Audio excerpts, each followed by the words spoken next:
সবাই বেখবর। মহিলারা ব্যস্ত ফার্নিচার, মহিলা ব্যস্ত গহনা অলংকার, মহিলা ব্যস্ত পারফিউম আর প্রসাধনী, পাউডার, ফেয়ার অ্যান্ড লাভলি, এই নিয়ে মহিলার এই তিন চিন্তাতেই জীবন শেষ। আর কি ফার্নিচার কিনা যায়, আর কি অলংকার কিনা যায়, আর কি সাজগোজ করা যায়। আহারে মা, হায় হায় বোন, এক নারীকে বুঝি আল্লাহ তাআলা এই জন্যই শুধু বানাইছে। একজন মাকে আল্লাহ তাআলা এই জন্য বানাইছে। অথচ আরবিতে বলে হিদনুল উম্মাহাত মাদ্রাসাতুল বানাত, মায়ের কোল হচ্ছে সন্তানের প্রথম পাঠশালা, সন্তানের প্রথম বিদ্যালয় মায়ের কোল। মায়ের কোল, মায়ের কোল। এজন্য আপনি আশ্চর্য হবেন, কোনো ব্যক্তির যদি একজন ছেলে একজন মেয়ে আছে মনে করেন, কিন্তু ওনার সামর্থ্য এত কম যে দুইজনরে ফরাইতে হইলে ওনার উপার্জনে কুলাবে না, মানে টাকা পয়সা যা আছে সংসার চলবে না, তাইলে দুজনরে ফরাইলে একই। এখন কারে ফরাইলে? বুঝছুনি কথা? মানে ছেলে একজন মেয়ে একজন, সন্তানের দুইজন। এখন উনি যদি দুইজনরে পড়ায়, ওনার কি হবে না? সংসারের অন্য খরচ চলবে না। তাইলে দিন শিখাবে কাকে? এই দুইজনের মধ্যে মেয়েটাকে।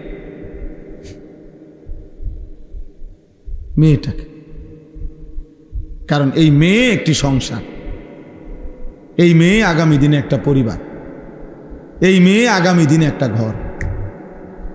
ইন্নামা ইউরিদুল্লাহু লিইউযহিবা আনকুমুর রিজসা আহলাল বাইত।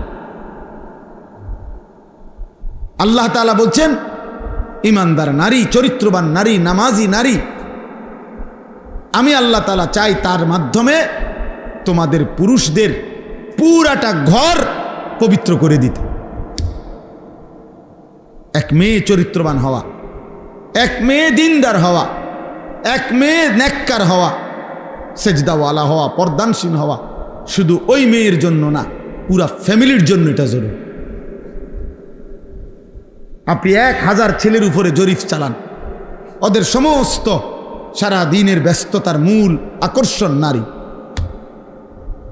10,000 ছেলের পিছনে আপনি তদন্ত করেন, ওদের যৌবনের এই উন্মাদনা, এই চুলের ফ্যাশন, জামা কাপড়ের এই ফ্যাশন, সারাদিন টোটো করে মাতালের মতো ঘুরা, মোটর সাইকেলের এই বাহার, চুলের ডিজাইন, মোবাইলের এই ব্যস্ততা, সব কিছুর মূলে নারীর প্রতি আকর্ষণ, শাহওয়াত, শাহওয়াত, মনের চাহিদা, অশ্লীল অবৈধ কামনা বাসনা, হারাম চাহিদা। যেন সে বুঝছে, যুবক এই ছেলে বুঝছে যে আমারে বানাইছে নারীর জন্য, নারীর লোভ, নারীর আকর্ষণ, এর জন্যই আমার জীবন। অথচ না, আল্লাহ তাআলা আমাদেরকে ইবাদতের জন্য বানাইছে, আল্লাহ আমাদেরকে ইসলামের জন্য বানাইছেন, আল্লাহর জমিনে কালেমা প্রচারের জন্য বানাইছে।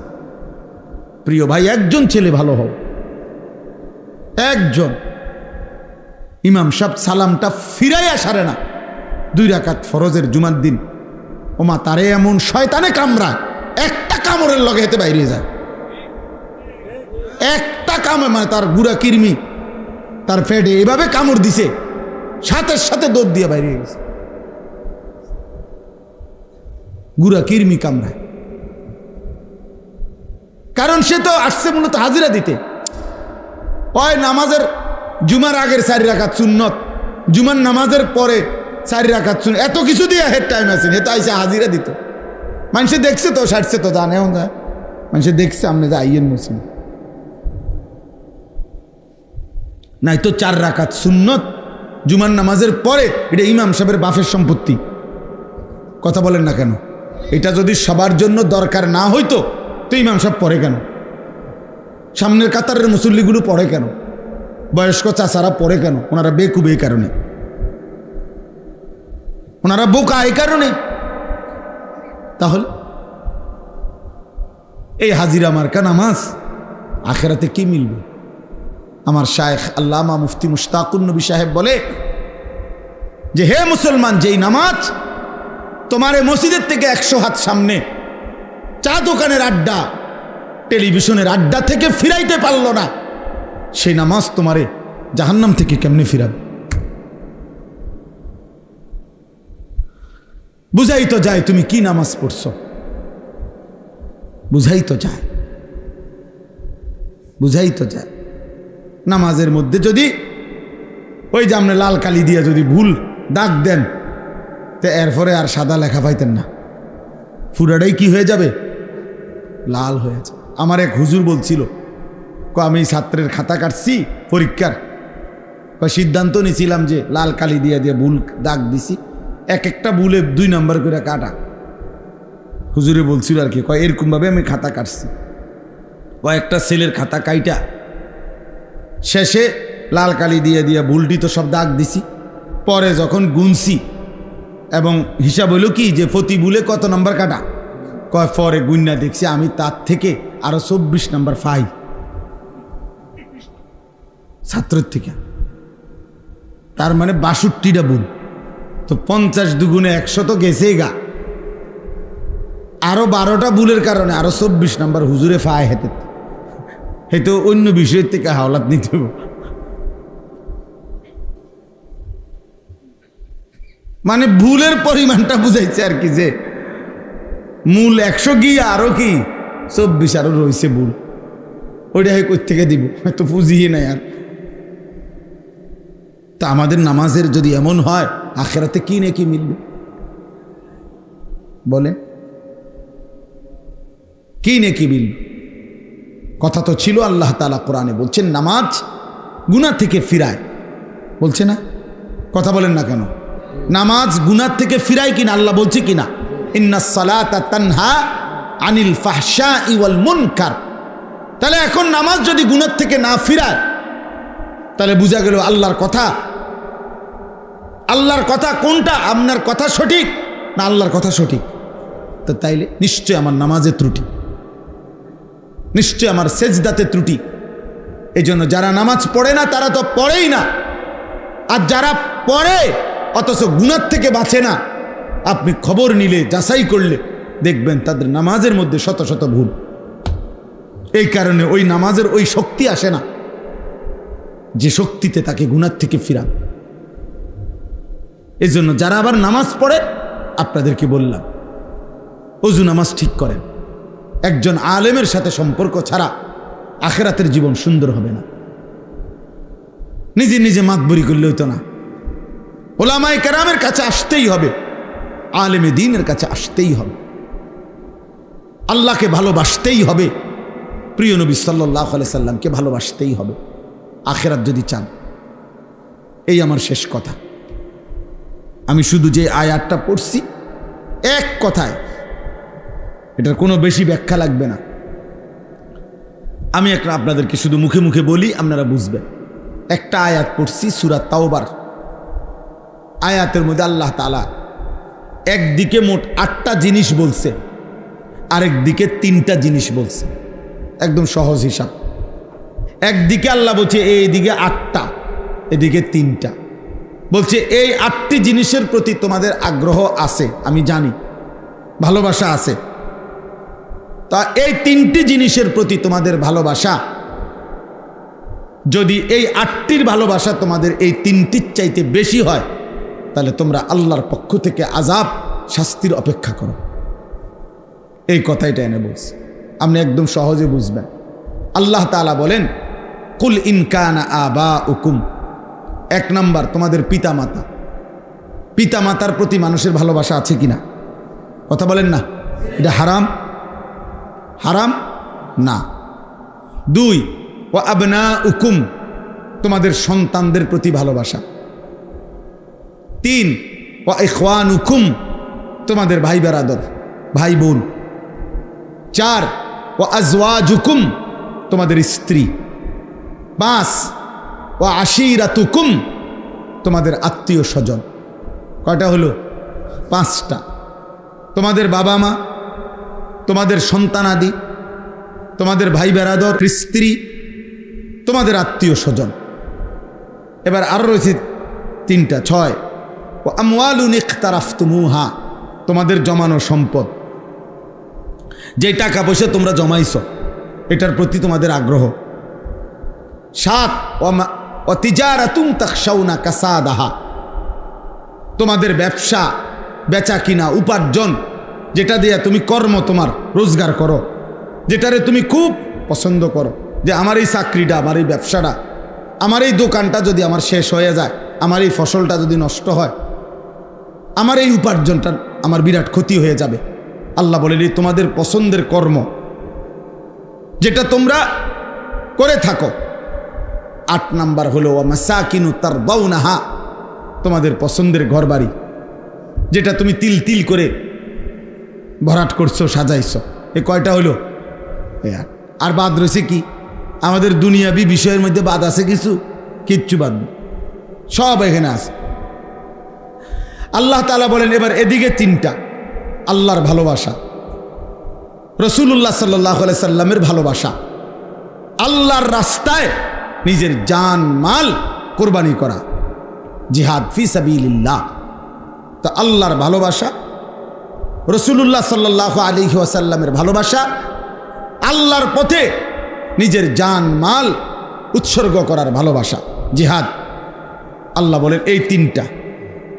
তাইলে এইবার আল্লাহ বলেন যদি এই 8টি জিনিসের ভালোবাসা এই 3টি ভালোবাসার চাইতে বেশি হয়ে যায়, আহাব্বা ইলাইকুম ফাতারাব্বাসু, তাহলে অপেক্ষা করো, হাত্তা ইয়াতি আল্লাহু বিআমরি, আল্লাহর আযাব তোমাদের উপরে আসবেই আসবে। এই কথা শেষ, এটাই কথা। আল্লাহ বলেন তাহলে তোমাদের উপরে আল্লাহর আযাব আসবেই আসবে, অপেক্ষা করো। অর্থাৎ যদি আল্লাহর ভালোবাসা ফেলে দেছো, নিচে নামায় দিছো, রাসূলুল্লাহ সাল্লাল্লাহু আলাইহি সাল্লামের ভালোবাসা নিচে নামায় ফেলছো, আল্লাহর পথে জান মাল কোরবানি করতে চাও নাই, তা আল্লাহ বলেন ওইগুলো নিয়ে যদি ব্যস্ত হয়ে থাকো, আমি তোমারে শাস্তি দেব, দুনিয়াতেও আখিরাতে। দুনিয়াতে বেইজ্জতি করবই করব, আজ না হয় কাল শুনবেন ছেলেটা আপনার নিয়ন্ত্রণে নাই, ছেলের বউটা কষ্ট দিতেছে আপনারে, ছেলের ঘরের নাতনি আরেক ফোলার লগে ভাগ্যে গেছে, মেয়ের ঘরের ফুত আরেক মেয়ের সাথে চলে গেছে। কোনো না কোনোভাবে আপনি বেইজ্জতি হবে, বেইজ্জতি হবে। হালাল হারাম মিশ্রণ করে এই দুনিয়া সাজাইছেন, আমনে মরে গেলে আমনে নাতিরে পর্যন্ত হইল মানুষে কইব তোর দাদা সুদখোর ছিল, তোর দাদা ছিল হারামখোর। আপনাকে এটা শুনতেই হবে। এই জন্য কি বোঝা গেল? অপমানিত হবেই। আল্লাহ বলেন আল্লাহকে ভুলে গেছো বান্দা, রাসূলকে ভুলে গেছো, আল্লাহর পথে যুদ্ধ, জিহাদ, জান মালের কুরবানি ভুলে গেছো, অপেক্ষা করো, আমি তোমাকে অপমানিত করব। নাউযুবিল্লাহ। আমরা আগে একটা আরবি কিতাব আগে আমরা পড়তাম, মনে করেন, বা তোমরা ছেলেরাও বুঝবা, যে আগে আমরা আরবি কিতাব পড়তাম, তো এগুলোর অনুবাদ, বিভিন্ন শব্দ, একটা পৃষ্ঠা আরবি, তো একটা পৃষ্ঠার মধ্যে সবই শব্দ তো আমরা অনেক সময় পারি না, বুঝি না, তো ডিকশনারি দেখতাম আরবি অভিধান, ওইখান থেকে বের করতাম যে এই শব্দটার অর্থটা কি। এইভাবে খুঁজতে হইতো, তালাশ করতে হইতো। তো এখন এরকম প্রযুক্তি যে আমি ওই দিন আমার মাদ্রাসায় কম্পিউটারে চাকরি করে যে ছেলেটা, এরকম একটা প্রায় 200 পৃষ্ঠার আরবি বই, 200 পৃষ্ঠা পরে দিলাম যে তুমি এটার এই কম্পিউটারের মাধ্যমে এটা অনুবাদ করে দাও। সে এমনি জেনারেল পড়ুয়া ছেলে, আরবিটা, তো সর্বোচ্চ 7-8 ঘন্টা লাগছে। এই 7-8 ঘন্টার ভিতরে সে পুরা বই বাংলা অনুবাদ করে একেবারে ফিনটিন মাইরা বাইন্দা আমার দিয়ে দিছে। তাইলে কত দ্রুত, মানে একটা পৃষ্ঠা এখানে শুধু স্ক্রিন করলে 30 সেকেন্ডের ভিতরেই একবার এটার অনুবাদ পড়ে ভিতরে বাংলাটা, 30 সেকেন্ডও লাগে না। তাহলে পৃথিবী প্রতি মুহূর্তে, আমি একবার একটা পত্রিকায় পড়ছি যে ইউরোপের কাছে ওদের বড় বড় বিজ্ঞানী গবেষকদের কাছে যেই আধুনিকতা বের হইছে, মানে বাস্তবে আছে, তার চাইতেও আরো আপডেট আধুনিকতা তাদের ফাইলে আছে, যেগুলো তারা এখনো পর্যায়ক্রমে প্রসেসিং করবার টাইম নেই। টাইমের অভাবে কুলাইতে পারতেছে না যে কয়টা করব। একটা দোকানের মধ্যে মোবাইলের দিকে তাকাইলে বোঝা যায় যে কত শো আইটেমের মোবাইল, কত শো ডিজাইন। এ কথা বলার দ্বারা আমার অর্থ হলো, প্রিয় ভাই, এটা বুঝতে হবে যে এই আধুনিকতা, এই প্রযুক্তি থাকবে না। প্রতিনিয়ত খুব দ্রুত গতিতে চেঞ্জ হয়ে যাচ্ছে,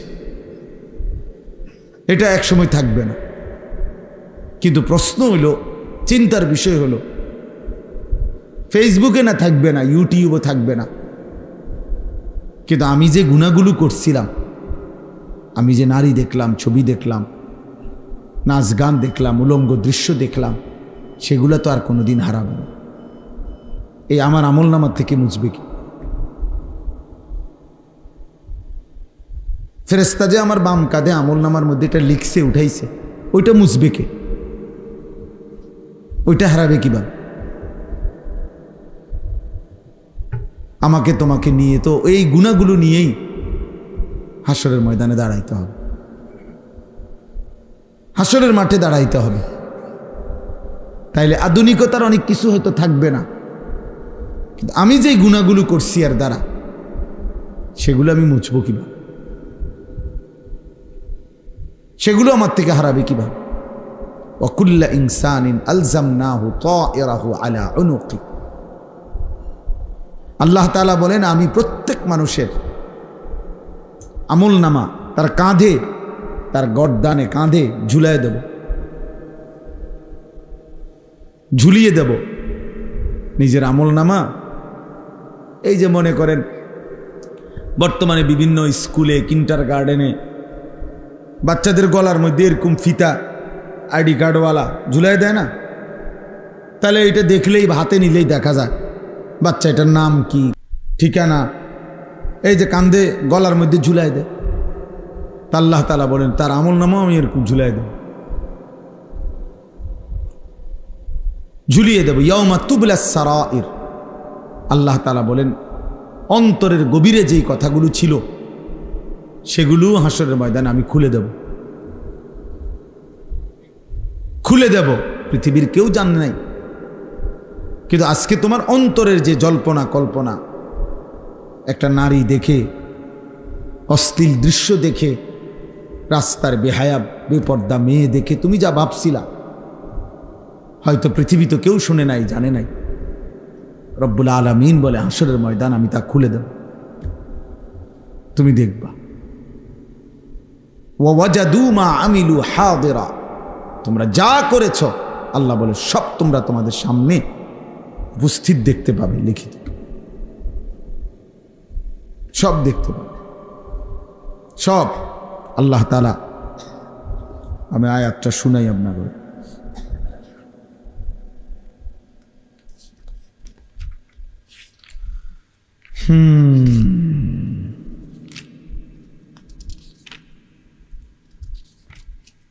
এই দেখেন, আল্লাহ তাআলা বলেন, ওমা তাকুনু ফি শা'নিন, তোমরা যে অবস্থায় থাকো না কেন, ওমা তাতলু মিনহু মিন কুরআনিন, আল্লাহর কোরআন থেকে তোমরা সামান্য যেটুকুই তেলাওয়াত করো না কেন, ওয়ালা তা'মালুনা মিন আমালিন, তোমরা যেইটুকু আমলি, যখন যেই আমলি করো না কেন, ইল্লা কুন্না আলাইকুম শুহুদান ইজ তুফিউনা ফিহি, যখন তোমরা তা আল্লাহর জন্য করে থাকো, তো আল্লাহ তাআলা বলেন, আমি তোমাদের সাথেই থাকি, আমি তোমাদের সাথেই থাকি, আমি তোমাদের সামনেই থাকি, আমি সেটা পুরাপুরি দেখতে পাই। আমা ইয়াযুবু আর রাব্বিকা মিন মিসকালি যাররাতিন ফিল আরদি ওয়ালা ফিস সামা, তোমাদের রবের চোখ থেকে, তোমাদের মালিকের দৃষ্টি থেকে আসমান ও জমিনের কোনো কিছু আড়াল যায় না, এক জাররাও না। আল্লাহ বলছে, এক জাররা, মিসকালা যাররা, এক বিন্দুও তোমাদের রবের আড়ালে নয়। ওয়ালা আসগারা মিন যালিকা ওয়ালা আকবারা, এক বিন্দুর চাইতেও যদি কম হয় সেটাও, বিন্দুর চাইতে যদি বেশি হয় সেটাও, ইল্লা ফি কিতাবিম মুবিন, সব কিছুই তোমাদের জন্য সুস্পষ্ট আমলনামার মধ্যে লেখা আছে, কিছুই বাদ যাবে না। প্রতিটা হাসি, প্রতিটা কান্না, চোখের প্রতিটা পলক, কানের প্রতিটা শব্দ শোনা, হৃদয়ের প্রতিটা স্পন্দন, নিঃশ্বাসের প্রতিটা উঠানামা, আল্লাহর কসম রব্বুল আলামিন বলে তুমি একটা একটা করে হিসাব করা, তুমি তোমার আমলনামার মধ্যে দেখতে পাবে, একটা একটা করে।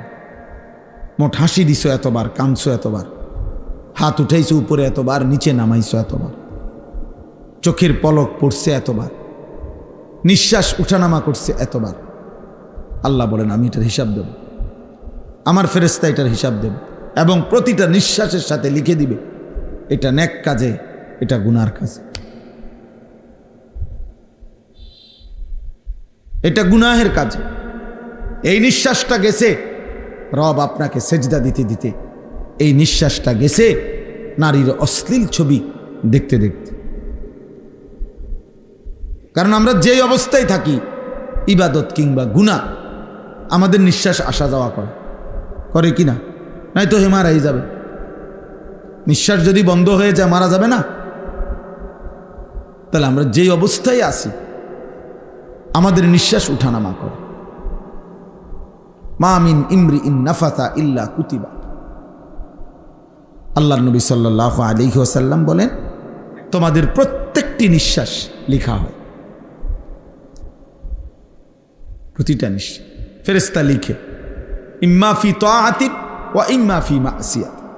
কোন নিঃশ্বাস নেকি হিসাবে লেখা হয়, কোন নিঃশ্বাস গুনাহ হিসাবে লেখা, গুনাহ হিসাবে লেখা। এই জন্য বাপ আমরা এটা বোঝা উচিত, প্রত্যেকেই বিবেক দিয়ে, ইনসাফ। বিবেক মরে গেলে কিছু থাকে না, যার দিল মরে যায় সে আসলে মৃত। অন্তর যার মৃত, অন্তরে যার নড়াচড়া নাই, শোধবোধ নেই। মানুষ যখন কোনো সময়, কিছু মানুষ আছে এমন মাজুর, এমন অসুস্থ যে এই যে হাতটা 24 ঘন্টা নড়ে, বেচারার আর নিজস্ব কোনো কি নেই, এটা থামাইবার ক্ষমতা নেই।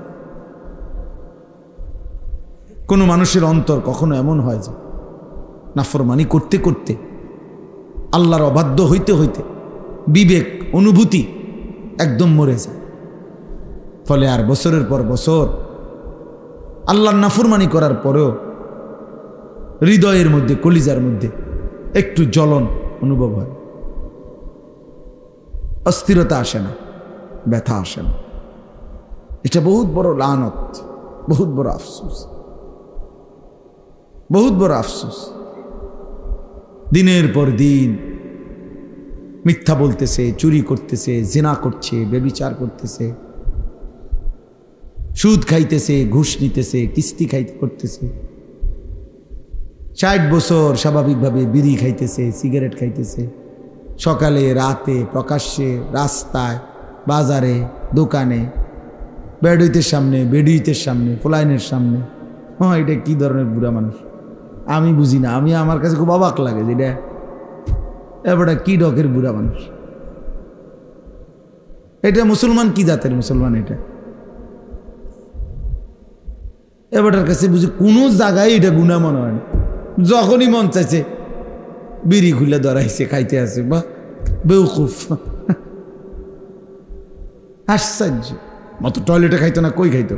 বেটার 24 ঘন্টার আমল, তো টয়লেট একটা জায়গা না? এটা তো শরমের কিছু না। যার কোনোখানে শরম নাই, বেটার চিন্তা করে টয়লেটে খাইছে। তার টয়লেটে খাইলে কি? সে তো তার শরমে নাই, তো সব জায়গায় খাবে। এই জন্য বললাম এটা খুব সাংঘাতিক। একজন মহিলা প্রত্যেক দিন বেপর্দা, প্রতিদিন রাস্তার পাশে পুকুরে গোসল করে। ওমা, এটা কি অপদার্থ মহিলা!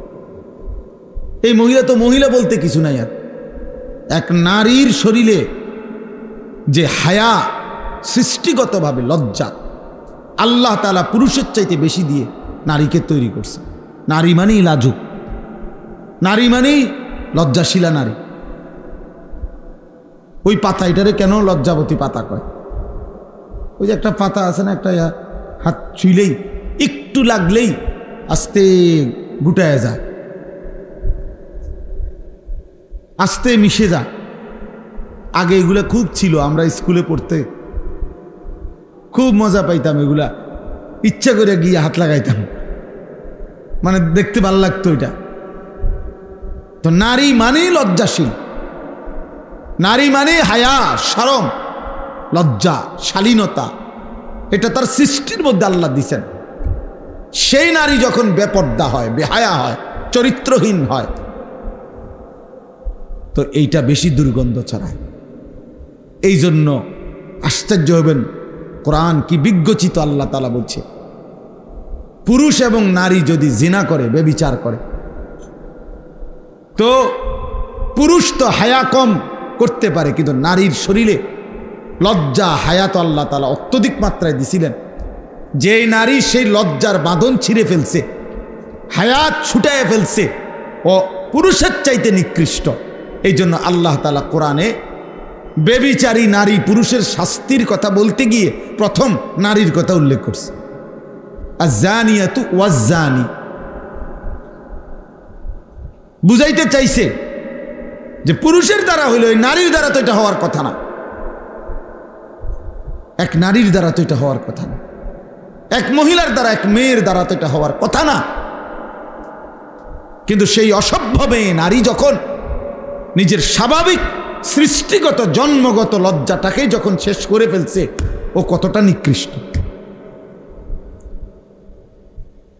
এই জন্য কোরআনে আছে, ইয়া নিসা আন-নাবিয়্যি মান ইয়াতি মিনকুন্না বিফাহিশাতিন মুবায়্যিনা ইউদাআফ লাহাল আযাবু দি'ফাইন ওয়া কানা যালিকা আলাল্লাহি ইয়াসীরা। ভয়ঙ্কর কথা এটা, কোরআন শরীফের আয়াত। আল্লাহ বলছে, হে নবীর স্ত্রীগণ, নবীজির বিবিদেরকে বলছে, যারা উম্মতের সর্বশ্রেষ্ঠ নারী, রাসূলুল্লাহ সাল্লাল্লাহু আলাইহি ওয়াসাল্লামের স্ত্রীদের চাইতে এই উম্মতের নারীদের মধ্যে শ্রেষ্ঠ সম্মানিত নারী আর কে? সেই শ্রেষ্ঠ নারী ওনারা, উনাদেরকে পর্যন্ত আল্লাহ বলছে সাবধান, কোন ইমানদার নারী যদি বেহায়াপনা পর করে, ফাহিশা অর্থ হল অশ্লীলতা, বেপরদেগি, বেহায়াপনা, জিনা ব্যভিচারের পুরুষ পরিবেশ, পর পুরুষের সাথে একাকিত্ব, পরকিয়া, বিবাহ বহির্ভূত প্রেম, হারাম সম্পর্ক, এরকম যেই কোনো অশ্লীলতা, আল্লাহ বলছে তোমাদের নারীদের কারো ইমানদার দ্বারা হয়, যদি ইমানদার নারী, তো মনে রাখবা আমি আল্লাহ তাআলা পরিষ্কার বললাম, তার প্রত্যেকটা পাপের কারণে আমি তাকে দ্বিগুণ শাস্তি দেব, দ্বিগুণ। ইউদাআফ লাহাল আযাবু দি'ফাইন, ডাবল শাস্তি। কেন? যে তোমার দ্বারা এটা হওয়ার কথা না, তুমি না নারী, তুমি না মেয়ে, তোমার মধ্যে তো সৃষ্টিগতভাবে আমি আল্লাহ লজ্জা বেশি দিছিলাম, হায়া বেশি দিছিলাম, সেটা তুমি ভেঙে ফেললা কেমনে? সেটা তুমি নষ্ট করে ফেললা কেমনে? বলেন, ওয়াকানা যালিকা আলাল্লাহি ইয়াসীরা। আল্লাহ বলেন, যদি কেউ প্রশ্ন করে, নবীর বিবিদেরকে পর্যন্ত বলতেছেন আল্লাহ আপনি, আল্লাহ বলছে হ্যাঁ, এটা আমি আল্লাহর জন্য সহজ, আমার কাছে দিন বড়, আমার কাছে আল্লাহর বিধান বড়, আল্লাহর বিধান বড়। সে নবীর বিবি হোক, অপরাধ অন্যায় করলে আমি তাকেও দ্বিগুণ শাস্তি দেব। কোরআন শরীফে আছে মিয়া, আমাদের নবীজিকে আল্লাহ কি বলছে, নবীকে সাল্লাল্লাহু আলাইহি ওয়াসাল্লাম, নবীজিকে ডাইরেক্ট আল্লাহ বলছে, বন্ধু, ওয়ালাউ তাকাওয়ালা আলাইনা বা'দাল আকাবিল লাআখাযনা মিনহু বিল ইয়ামিন সুম্মা লাকাতা'না মিনহুল ওয়াতিন। তোমরা ছেলেরাও শোনো মিয়া, আল্লাহ বলে আমাদের নবীকে বলছে, মাহবুব তিনি, হাবিব, কলজার টুকরা, আল্লাহ পাকের এর চাইতে প্রিয়জন আর কেউ হইতে পারে? কথা বলেন না, সবচেয়ে প্রিয় আপন কলিজার টুকরা, সেই বন্ধুকে আল্লাহ বলছে, বন্ধু আপনি যদি আমার নামে একটা কথা বানাইয়া বলেন, বানোয়াটি কোনো কথা, আমি বলি নাই এমন কথা, যদি আমি আল্লাহর নামে বলেন, আমি প্রথমত আপনার ডান হাত, এই ডান হাত লা আখাজনা মিনহু বিল ইয়ামিন, আপনার ডান হাত টেনে ধরবো। কারো যদি আপনি হাত টান দেয় তো মাথাও টাইনা চলে আসবে, মাথা নিচের দিকে আসবে না। তা আল্লাহ বলেন এরপরে আপনার গর্দানটা আপনার শরীর থেকে একটা কোপ দিয়ে আলাদা করে ফেলুন। কোরআন শরীফের আয়াত। কাকে বলছে? জি জি জি, বুঝছেন বাংলা কথা? ওয়ালাউ তাকাওয়ালা আলাইনা বা'দাল আকাবিল লাআখাযনা মিনহু বিল ইয়ামিন সুম্মা লাকাতানা মিনহুল ওয়াতিন। গর্দানের রগটা ছিঁড়ে ফেলবো, এটার অর্থ এটাই, যেই রগ ছিঁড়ে গেলে আপনি মরে যাবেন, এমন রগটা আমি আল্লাহ ছিঁড়ে ফেলবো। একটা কথা উলট পালট বলবেন না, একটা শব্দ বাড়িয়ে বলবেন না। ওয়ালা তাজআল মা'আল্লাহি ইলাহান আখারা ফাতুলকা ফি জাহান্নামা মালুমান মাদহুরা। নবীজিকে সরাসরি আল্লাহ বলেন, বন্ধু আপনি আমি আল্লাহর সাথে কাউকে ডাকবেন না, কাউকে মিলাবেন না, আমি আল্লাহর সাথে এক বিন্দু শিরিক করবেন না। আপনি বন্ধুকে পর্যন্ত বলে দিলাম, বন্ধু যদি আপনি এক বিন্দু শিরিক করেন তাহলে আপনি বন্ধুকেও আমি আল্লাহ বেইজ্জতি করে জাহান্নামে ছুঁড়ে মারব। বোঝেন কিছু বন্ধু? হ্যাঁ, কোরআনকে মস্কারি মনে করছে দিন। অনেক মুসলমান তোমরা ছেলেরা, হ্যাঁ, একটা মামুলি বিষয় মনে করি, এ কইলে হয় মুসলমান। কিছু আছে কইলে আমি আশেকের রসুল, ওটা আশেকের রসুল, ওরা প্রতিদিন বিড়ি খায়, ওটা আশেকের রসুল। আমরা সিরা খাই, আমরা বুঝি না, আমনে আশেকের রসুল। হ্যাঁ, মস্কারি করেন আপনি, হ্যাঁ, কথায় কথা গালি দেয়, উনি আশেকের রসুল। প্রত্যেক কথা গালি দেয়, সারা বছর সুদ খায়, কিস্তি লয়, এবার আশেকের রসুল। আর আমরা সবাই চিরা খাই, আমরা বুঝি না। আপনি এটা ঠাট্টা করেন, এটা মস্কারি করেন। নবীজির ভালোবাসা এটাকে বলে, রাসূলুল্লাহ সাল্লাল্লাহু আলাইহি সাল্লামের মহব্বত এটা। স্ত্রী নামাজ পড়ে না, ঘরের কেউ পর্দা করে না, এটা নবীজির ভালোবাসা। প্রতিদিন সবাই টেলিভিশনে নাচ গান দেখে, এটা রাসূলুল্লাহ সাল্লাল্লাহু আলাইহি সাল্লামের ভালোবাসা। হ্যাঁ, বলে তো হেরা টেলিভিশন দেখলে আপনি কিনবেন, আমি কিনতাম, আপনি কিনে আপনি সিরা খাবেন পানি দিয়ে ভিজাইয়া, আপনি কিনবেন মানে? এরপরে গুড় কিনে আনবেন আলাদা, সিরা দিয়ে গুড় দিয়ে খাবেন। উনি কি করবে উনি বোঝে না, উনি কি করবে উনি বোঝে না। আপনি ছেলেটার দুনিয়া সাজাইবার জন্য কি কষ্ট করছেন আমরা দেখছি না? দুনিয়া একটা ঘরের জন্য, এক সেট সোফার জন্য, ছেলেটারে বিদেশ পাঠাইবার জন্য আপনি কদ্দুর কি করছেন আমরা দেখি নাই, আমরা জানি না? তাহলে তার দুনিয়া সাজাবার জন্য তো আপনার মাথার ঘাম পায়ে পড়ছে, তার জাহান্নাম থেকে বাঁচাবার জন্য কিছু করলেন না কেন? বলেন, এটা কার দায়িত্ব? সন্তানের দুনিয়া সাজাইবেন আপনি বাবা, তো সন্তানের আখিরাত কে সাজাই দিবে? আরেক গ্রামের আরেক বেড়া?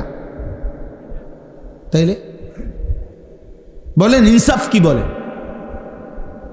বলে শুনে না তো শুনে না, কোন বছরের তো শুনে না? 16 বছর বয়সে না শুনে না? এখন আপনার 16 বছর বয়স থেকে ঠিক করতে দিছিল দায়িত্ব, তো আপনি শিখলেন না কেন, জানলেন না কেন? এক সন্তানের তরবিয়ত কখন করতে হয় আপনারা বুঝলেন না কেন বাবা? আখলাক কখন শিখাইতে হয়, আল্লাহ কখন চিনাইতে হয়? ইসলাম একটা কোলের বাচ্চার দিকে পর্যন্ত নজর রাখছে, কোলের বাচ্চার ব্যাপারে ইসলামের বিধান আছে। কোলের বাচ্চা। শরীয়তের মাসআলা হলো স্বামী স্ত্রী কোলের বাচ্চা, যে বাচ্চার 6 মাস বয়স, মনে করেন 6 মাস, কোনো কথা বলতে পারে না, কিছুই বোঝে না, আপনি মনে করছেন, ইসলামের শরীয়তের বিধান হলো এমন বাচ্চাও যদি সজাগ থাকে, 6 মাসের বাচ্চা পাশে, তাহলে স্বামী স্ত্রী একান্ত মেলামেশা করা নিষেধ।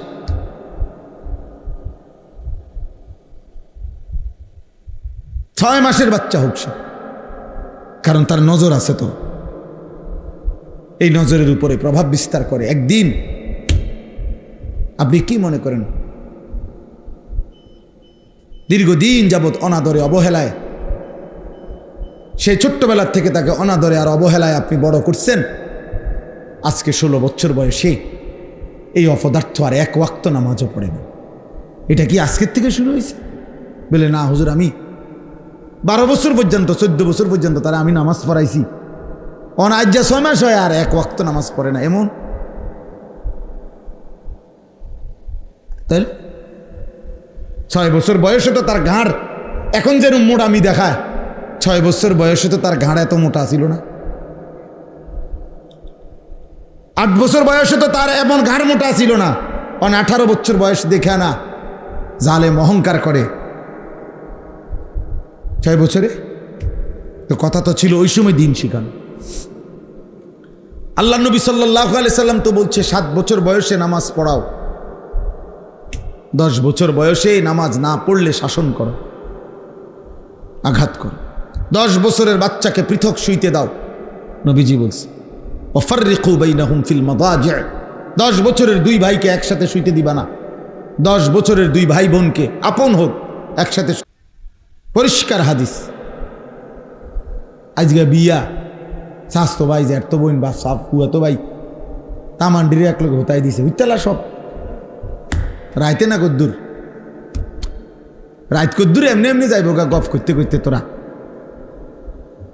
বাবুসি এর আনতে আছে, আরেকদিকে প্যান্ডেল করতে আছে, বেডিতে মশলা বাড়তে আছে। বাহ, কি মিথ্যা বললাম? এটা দিন, এটা আল্লাহর বিধান। আল্লাহ আমাদেরকে বুঝ দান করে। এজন্য গুনাহ ছাড়তে হবে, গুনাহ ছাড়াইতে হবে, আখলাক শিখাইতে হবে। আমরা মানুষের বাচ্চা আর গাভীর বাচ্চা এক না। গাভীর বাচ্চা শুধু দুধ খাওয়ার বিষয়, এই জন্য গাভীর বাচ্চা জন্মের পরে গাভী 2-4 বাজার পরে 1-2 মাস পরে বেচা লাইলেও চলে। গাভী শুধু বাছুর বড় হয়, মানুষ এরকম করে না যে গাভী ডেপার পরে কি করে লায়, বিক্রি করে লায়, অসুবিধা নাই। কারণ বাছুর এটা শুধু দৌড়াদৌড়ি করিয়া কদ্দুর দুধ খাইব, ঘাস খাইব, এই বিষয়। কিন্তু মানুষের বাচ্চা আর গাভীর বাচ্চা এক কথা না। মানুষের এই বাচ্চার উপরে শরীয়তের বিধান আছে, তার ঈমান শিখাইতে হবে, তার ইসলাম শিখাইতে হবে, তাকে আখলাক শিখাইতে হবে, তাকে নামাজ শিখাইতে হবে, তাকে তার বড়দের শ্রদ্ধা শিখাইতে হবে, ছোটদের স্নেহ শিখাইতে হবে, তাকে হালাল হারাম শিখাইতে হবে, তাকে পাক নাফাক শিখাইতে হবে, তার জায়েজ না জায়েজ শিখাইতে হবে।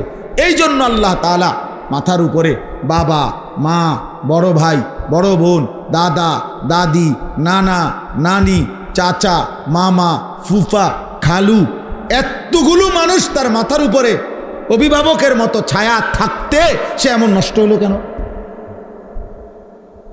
এমন চরিত্রহীন হলো কেন? আপন মা বাপ এতগুলো আত্মীয় স্বজন থাকতে এই হাইওয়ান 1 ওয়াক্ত নামাজ পড়ে না। এটা কি ধরনের মানুষ? এই অপদার্থ কি ধরনের মুসলমান? এটা ওই ঘরে সে থাকে কেমনে যে ঘরে মুসলমান থাকে? মুসলমানের ঘর যদি হয়, ওই ঘরে কোনোদিন ফজরের নামাজ পড়ে না এমন জানোয়ার ওই ঘরে থাকে কেমনে? ওরে তো জানোয়ারের সাথে থাকতে দেওয়া উচিত।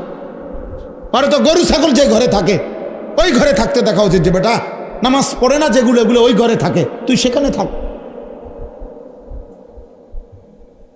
তুমি মানুষের ঘরে থাকবা কেন?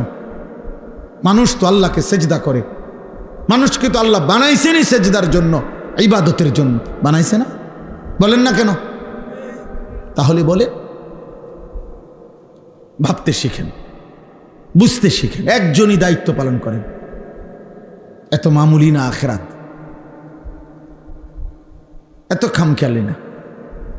প্রত্যেকে প্রত্যেকের সাধ্যমতো চেষ্টা করে। আপনি একজনরে বুঝান, আপনি 10 জনকে বুঝান। আপনি আপনার শুধু ছেলেটার ব্যাপারে ভাবেন, আপনি আপনার স্ত্রীর ব্যাপারে ভাবেন। স্ত্রী আপনি ভাবেন বুদ্ধি আছে ইসলামের, কোনোভাবে আপনার বিবি পর্দা করে না, এই বেডিরে কেমনে ঠিক করতে হইব, খোদার কসম ইসলামী শরীয়তে তার সঠিক যথোপযুক্ত জুলুম ছাড়াই ইনসাফপূর্ণ সমাধান আছে। যদি কোনো বিষয়ের সমাধান ইসলামে না থাকে তো সে ইসলাম পূর্ণাঙ্গ না। কথা বলেন না কেন? ইসলাম পূর্ণাঙ্গ দিন কিনা, ইসলাম পরিপূর্ণ কিনা? তাইলে বোঝা গেল সকল বিষয়ে সব অবস্থাতেই ইসলামে সমাধান আছে। তালাক দিবার আগে কি করতে হয় ইসলামে তাও আছে, তালাক দিয়ে ফেললে কি করতে হয় ইসলামে তাও আছে। আছে না? তো নাই কি? নাই কি? এই কয়েকজন ছেলেকে জিজ্ঞেস করেন আজকে সারাদিনের 5 ওয়াক্ত নামাজের কথা, এখন দাঁড় করান, এগুলারে দাঁড় করান। এখন বলেন এই যে মাথার টুপি নাই যে ছেলেগুলো, এগুলার দাঁড় করান, জিজ্ঞাসা করেন আজকে সারাদিনের 5 ওয়াক্ত নামাজের হালাত কি? তো এরা মুসলমান না? এদের বাবা নাই, বাবা মা নাই? এরা মুসলমানের সমাজে থাকে না? এদের আল্লাহ নাই, এদের রসুল নাই, এদের কোনো মৃত্যু নাই? বলে কিশোর বয়সে কেউ মরে না, যুবক বয়সে কেউ মরে না? তাহলে সবাই বেখবর। মহিলারা ব্যস্ত ফার্নিচার, মহিলা ব্যস্ত গহনা অলংকার, মহিলা ব্যস্ত পারফিউম আর প্রসাধনী, পাউডার, ফেয়ার অ্যান্ড লাভলি, এই নিয়ে মহিলার এই 3 চিন্তাতে জীবন শেষ। আর কি ফার্নিচার কিনা যায়, আর কি অলংকার কিনা যায়, আর কি সাজগোজ করা যায়? আহারে মা, হায় হায় বোন, এক নারীকে বুঝি আল্লাহ তাআলা এই জন্যই শুধু বানাইছে। একজন মাকে আল্লাহ তাআলা এই জন্য বানাইছে। অথচ আরবিতে বলে হিদনুল উম্মাহাত মাদ্রাসাতুল বানাত, মায়ের কোল হচ্ছে সন্তানের প্রথম পাঠশালা, সন্তানের প্রথম বিদ্যালয় মায়ের কোল। মায়ের কোল, মায়ের কোল। এজন্য আপনি আশ্চর্য হবেন, কোনো ব্যক্তির যদি একজন ছেলে একজন মেয়ে আছে মনে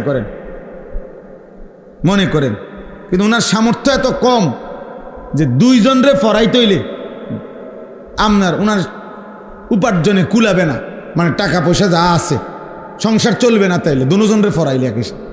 এখন কারে ফরাইলে? বুঝছুনি কথা? মানে ছেলে একজন মেয়ে একজন, সন্তানের 2 জন। এখন উনি যদি 2 জনরে পড়ায়, ওনার কি হবে না? সংসারের অন্য খরচ চলবে না। তাইলে দিন শিখাবে কাকে? এই 2 জনের মধ্যে মেয়েটাকে।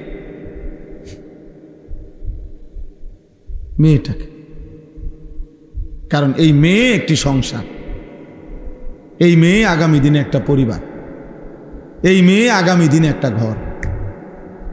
ইন্নামা ইউরিদুল্লাহু লিইউযহিবা আনকুমুর রিজসা আহলাল বাইত।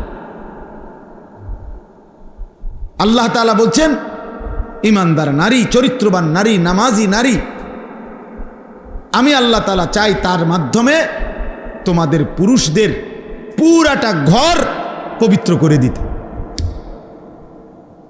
এক মেয়ে চরিত্রবান হওয়া, এক মেয়ে দিনদার হওয়া, এক মেয়ে নেককার হওয়া, সেজদাওয়ালা হওয়া, পর্দানশীল হওয়া, শুধু ওই মেয়ের জন্য না, পুরা ফ্যামিলির জন্য এটা জরুরি। আপনি 1000 ছেলের উপরে জরিপ চালান, ওদের সমস্ত সারা দিনের ব্যস্ততার মূল আকর্ষণ নারী। 10,000 ছেলের পিছনে আপনি তদন্ত করেন, ওদের যৌবনের এই উন্মাদনা, এই চুলের ফ্যাশন, জামা কাপড়ের এই ফ্যাশন, সারাদিন টোটো করে মাতালের মতো ঘুরা, মোটর সাইকেলের এই বাহার, চুলের ডিজাইন, মোবাইলের এই ব্যস্ততা, সব কিছুর মূলে নারীর প্রতি আকর্ষণ, শাহওয়াত। শাহওয়াত, মনের চাহিদা, অশ্লীল অবৈধ কামনা বাসনা, হারাম চাহিদা, যেন সে বুঝছে, যুবক এই ছেলে বুঝছে যে আমারে বানাইছে নারীর জন্য, নারীর লোভ, নারীর আকর্ষণ, এর জন্যই আমার জীবন। অথচ না, আল্লাহ তাআলা আমাদেরকে ইবাদতের জন্য বানাইছে, আল্লাহ আমাদেরকে ইসলামের জন্য বানাইছেন, আল্লাহর জমিনে কালেমা প্রচারের জন্য বানাইছেন। প্রিয় ভাই, একজন ছেলে ভালো হও, একজন। সারা পৃথিবীতে আমরা 150 কোটি মুসলমান, 150 কোটির চাইতে বেশি, আমরা 150 কোটি, তার চাইতে বেশি, 200 কোটির কাছাকাছি। আর সারা পৃথিবীতে ইহুদি 2 কোটি, আর সারা পৃথিবীতে মুসলমান 150 কোটি, তার চাইতেও বেশি। কোথায় 150 কোটি? আমাদের ঢাকা শহরে কত মানুষ? 30,000। 30,000 মানুষ। সায়দাবাদে দাঁড়ায় তাই 30,000 মানুষ। বৃহস্পতিবারে বাসের লাগিয়া যাত্রাবাড়ি সায়দাবাদ গুনলে তো মনে হয় 30,000 মানুষ। হ্যাঁ, শুধু ঢাকার কথা বললাম।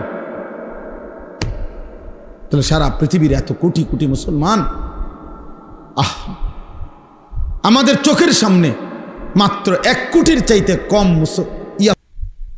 তারা আমাদের উপরে এই পরিমাণ জুলুম করছে। একটা বাচ্চা ওই দিন দেখছি পত্রিকায়, 12 কিলোমিটার পথ, এই 12 কিলোমিটার এতিম সন্তান পায়ে হাঁটা গেছে একটা রুটির জন্য। রুটিটা যখন হাতে নিছে তখন রুটি হাতে অসহায় বাচ্চা শহীদ হয়ে গেছে। রুটিটা আর খাইতে পারে নাই। আমার মনে হয়েছে কি জানো, আমার মনে হয়েছে যেন বাচ্চাটা যেন বলছে রুটিটা পাইয়া যে, আয় আল্লাহ, শুধু রুটি খাবো কেমন, আমি ছোট মানুষ, ঝোলও নাই, তরকারিও নাই, কিচ্ছুই তো নাই। তো আল্লাহই যেন বলছে, আচ্ছা ঠিক আছে, আমার কাছে চলে আয়, আমি জান্নাতে তোরে গোশতও দেব, ঝোলও দেব, রুটিটা নিয়ে আইসা বস, থাকিস আর এই দুনিয়া। ও রুটি হাতেই জান দিয়ে দিস। আর তোমরা নারী দেখো, দেখো বাবা, ঠিক আছে, তোমরা ছবি দেখো, ওই দেখো, ওই ছেলে দেখো, ওই ওরা 3-4 জন, মানে ওরা ওদের শয়তানের মধ্যে আছে। শয়তান ওদেরকে কোনো জায়গা থেকে ছাড়ে না, ইবলিস তা করে ছাড়তেই চায় না, প্রতিবন্ধীর মতো হাসে। তার সিরা যারা এরকম কি লেগে হাসে কইতারে না।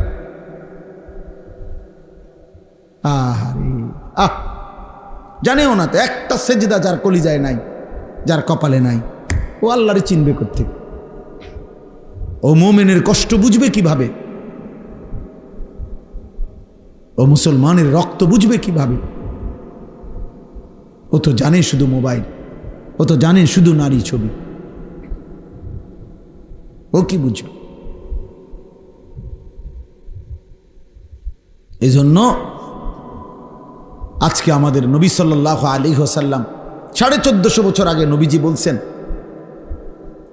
একটা সময় আসবে আমার উম্মত সংখ্যায় হবে অনেক, কিন্তু সাগরের ঢেউয়ে খড়কুটা যেভাবে ভেসে যায়, আল্লাহর নবী বলছেন আমার উম্মত সংখ্যা গরিষ্ঠ অনেক হওয়া সত্ত্বেও সাগরের ঢেউয়ে খড়কুটার মতো এভাবে হারিয়ে যাবে।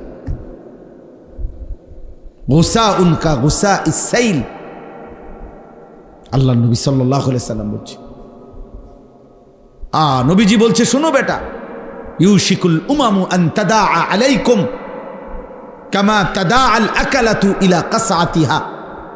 হাদিস, নবীজি বলছেন একটা সময় আসবে আমার উম্মত এমন হবে যে তাদেরকে হত্যা করার জন্য কাফেররা এক দল আরেক দলকে এভাবে ডাকাডাকি করবে যেভাবে দস্তরখানে মানুষ খানার জন্য অনেককে ডাকাডাকি করে।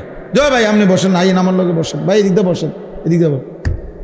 মানুষ যেরকম দস্তরখানে খাবারের জন্য একে অপরকে ডাকাডাকি করে, আমার উম্মতের ইমানদার উম্মতকে হত্যা করার জন্য কাফের বেঈমানরা এভাবে এক দল আরেক দলকে ডাকাডাকি।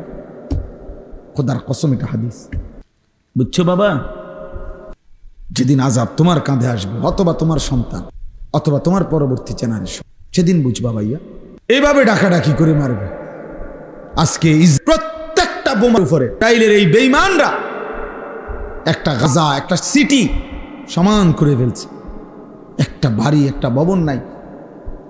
এই প্রতিটা আঘাতের মধ্যে, প্রতিটা মানে বোমার মধ্যে আমেরিকার শতভাগ সমর্থন আছে না?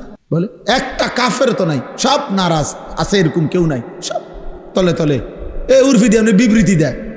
কিছু কিছু রাষ্ট্র আছে আপনি একটু বিবৃতি মারে আর হুদা, এটি এক ধরনের ধোকা দেখানো আর কি। একটা বিবৃতি দিল আর গভীর নিন্দা জানাচ্ছি, হ্যাঁ, গভীর শোক প্রকাশ করতেছি, দৃষ্টান্তমূলক শাস্তি দাবি করছি, এটি তো মুখস্থ বলি, এটি হলো বানোয়াটি কথা। আমাদেরকে হত্যা করার জন্য, আমাদের মুসলমানদেরকে নিশ্চিহ্ন করার জন্য এই তো 2 দিন হয়েছে পুনরায় আবারও কোরআনুল কারীমকে প্রকাশ্যে আগুনে পুরানো হয়েছে, শুনছেন না? প্রতিনিয়ত একটা গ্যাপ দিয়া মনে করো প্রতি 6 মাস পর পর, প্রতি 9 মাস পর পর, প্রতি 3 মাস পর পর আমাদের দেশেও বহির্বিশ্ব কাউরে না কাউরে দিয়ে দুশ্মন হয় ইসলামকে, নয়তো আমাদের নবীজিকে, নয়তো কোরআনকে কোনো না কোনোভাবে অপমান করে, বিদ্রুপ করে। বারবার জানে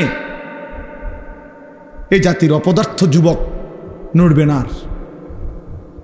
ওরারে যে মোবাইল ধরাই দিছি ওইটাই সারি।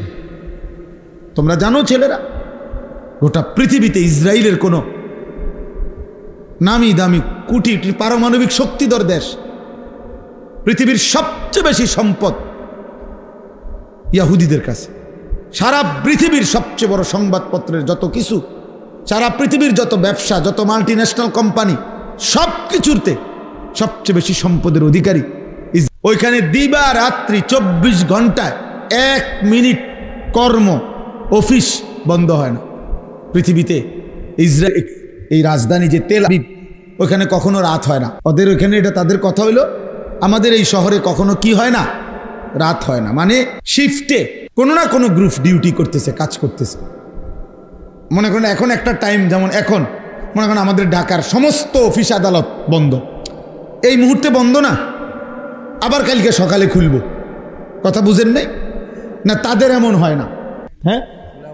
হ্যাঁ, তাদের কি এমন হয় না? তাদের অফিস আদালতের সকল কার্যক্রম শিফটে চলতে থাকে, তাদের কখনো রাত হয় না। এরকম তারা, এইভাবে তারা এই সারা পৃথিবীটাকে দখল করে রাখছে।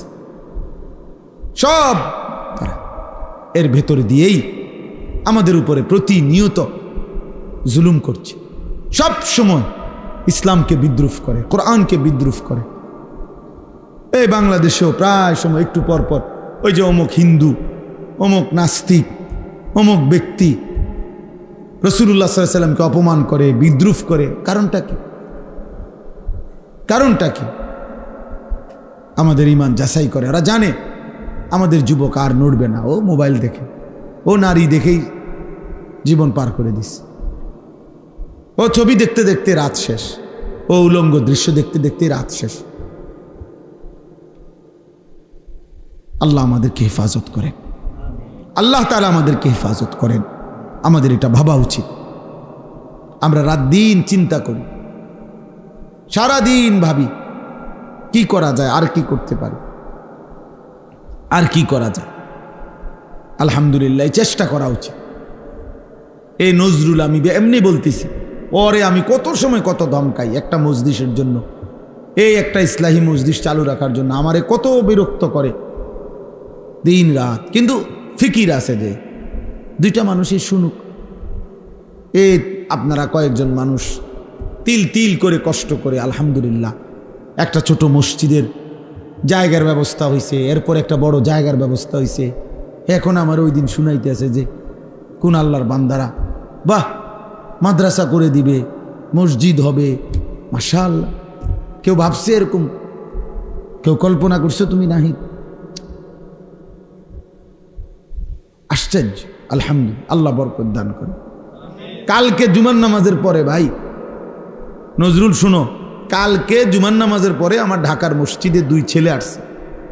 ওরা ল্যাপ তোষক বেছে, বুঝছো নি, লেফ তোষকের দোকানদার। এ আমার বয়ান শুনছে ফজরের নামাজের ব্যাপারে। আমার একটা বয়ান আছে সন্দ্বীপের একটা ঘটনা, যে সন্দ্বীপ চট্টগ্রাম, ওখানে 4টা ছেলে কলেজের, ওরা একবার সিদ্ধান্ত নিছিল 2023 সালে যে তারা তাদের বন্ধুদেরকে ফজরের নামাজের জন্য উঠাবে, ফজর ক্যাম্পেইন। পরে 1 বছর মেহনত করে তারা প্রায় 4000-এর মতো পুরা উপজেলার এই কিশোর যুবক যারা তখন নিয়মিত ফজরের নামাজ পড়ে, ফজর ক্যাম্পেইন করে তার। তো এই ছেলে বলতেছে, হুজুর আমি আপনার এই ওয়াজটা শুই না, আমার এলাকায় আমি উদ্যোগ নিছি, আজকে মাসখানিক লেফট তুষুক বেশিন না ফোলা, আমি উদ্যোগ নিয়ে আমরা 2 বন্ধু 2-3 জনে মিলে এখন আলহামদুলিল্লাহ এই 1-1.5 মাসের ভিতরে 160 জন লিস্টি করা দেখাইছে, লিস্টি আমরা প্রত্যেক দিনে 160 জন ফজরের নামাজ জামাতে পড়ে। আমরা চেষ্টা করতেছি প্রতিদিন। তো তারা, আমার গাড়ি তো আছে কাগজটা, তারা এমন সুন্দর করে বিভিন্ন বাণী লিখে লিখে ছেলেদের কাছে দাওয়াত দেয়। তো দিয়া নিচে লেখছে তাগো একটা এই কাফেলাটার নাম কি? কাফেলার নাম হইল বেনামাজিকে খুঁজে বেড়াই, নামাজিকে বন্ধু বানাই। এরকম শুনছে জীবনে আর কথা, এমন সুন্দর কথা? এই ফুলার মাথার থেকে যে এমন সুন্দর বুদ্ধি আইব আপনি বুঝছেন কোনো, ভাবছেন কোনো দিন? কি সুন্দর কথা না? আমিও তো জীবনে এমন সুন্দর কথা ভাবি নাই। বেনামাজিকে বন্ধু খুঁজে বেড়াই, মানে তারা তালাশ করি আর কি, যে করে করে তারা ডাকি আমরা, আর নামাজিকে বন্ধু বানাই। হ্যাঁ, ফিকির চেষ্টা করলে সম্ভব। একটু একটু কাজ যদি সবাই করে যার যার জায়গা থেকে, পৃথিবীর, আমার কাছে কিতাব আছে, আমার গাড়িতেও আছে, পৃথিবীর 4 ভাগের 1 ভাগ হলো মুসলমান। সারা পৃথিবীর জনগোষ্ঠীর 4 ভাগের কি 1 ভাগ হলো কি মুসলমান, 1/4, 4 ভাগের 1 ভাগ। তাইলে যদি একজন মুসলমান, কথার কথা একটা হিসাব ওইখানে লিখছে আরবি কিতাব, যদি একজন মুসলমান সারা জীবনে সে যদি মাত্র 4 জন মানুষের দায়িত্ব নেয়, যে আমি 4 জন মানুষকে কালেমার দাওয়াত দেব, চেষ্টা করব, তার পিছনে টার্গেট করে, তাহলে পৃথিবীর সমস্ত জনগোষ্ঠীর কাছে কালেমার দাওয়াত পৌঁছে যাবে। কালেমার দাওয়াত পৌঁছে যাবে। তাহলে তোমরা ছেলেরা বলো ভাই, মুসলমানের ঘরে জন্ম নিয়ে তোমাদের রাত্র দিন কিভাবে কাটে? বলো, একটা ছেলে বল, এই কি জীবন? নারী, ছবি, মোবাইল আর মন মতো চলা। কে তোমার বাবা, কে তোমার মা, কে তোমার আল্লাহ, কে তোমার নবী, কে তোমার রসুল, কে তোমার কিতাব, কিচ্ছু চেনো না। মুসলমানের সন্তান 4টা সূরা শুদ্ধ পড়তে পারে না।